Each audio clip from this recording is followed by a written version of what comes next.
Согласно одлуката на владата за забрана за групирање на повеќе од 4 лица преку текот на денот и во вечерните часови, се бара начин плюс да се спречи ширењето на ковид пандемијата. Со оваа мерка се ограничуваат пред се младите по затварање на кафичите и угостителските објекти во 21 часот да не можат да продолжат во парковите или на други отворени места.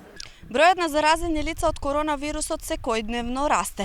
Владата е онаа која што ги зголемува мерките за заштита од оваа ковид пандемија. Последната мерка донесена од нивна страна беше забраната за групирање на повеќе од 4 лица, како во вечерните часови, така и во текот на денот. Дали со оваа мерка на владата ќе се спречи ширењето на корона кризата или ќе дојде до воведување на нов полициски час, останува времето да покаже. Почитувањето на оваа мерка зависи пред се од совесноста на граѓаните. Одговорноста игра огромна улога, а станува збор за здравјето на секој поединец. По почитувањето на мерките за заштита треба да се кренат на повисоко ниво.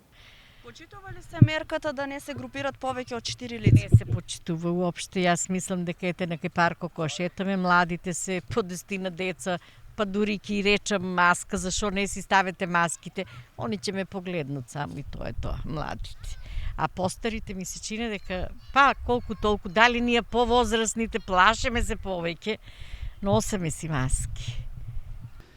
Сега опасноста е кај младите.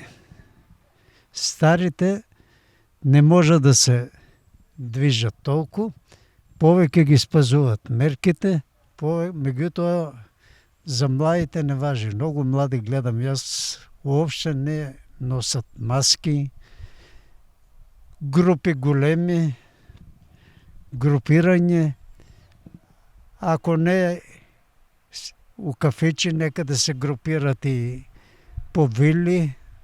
Види, добро е оваа одлука, после 4 члена, да не се групират многу. А за полициски част би требало да има. Оти ова, како што иде ока, не се знае што ќе биде ока. Ово е нешто страшна работа. Полициски част тамо од колку 6 ли, па до 6 до 5 савалто би требало да има. Да се смире малку ово, да видиме, може ги секој ги смире. Не да излават по цели ноќеве тука натам нам шетат и принасат болеста. Болеста не бира години. Невидливиот непријател ги напаѓа подеднакво и старите и младите. Разликата е во способноста на организмот на поединците да се справат со истиот. Апелот останува ист, да се почитуваат мерките за да се спречи ширењето на коронавирусот.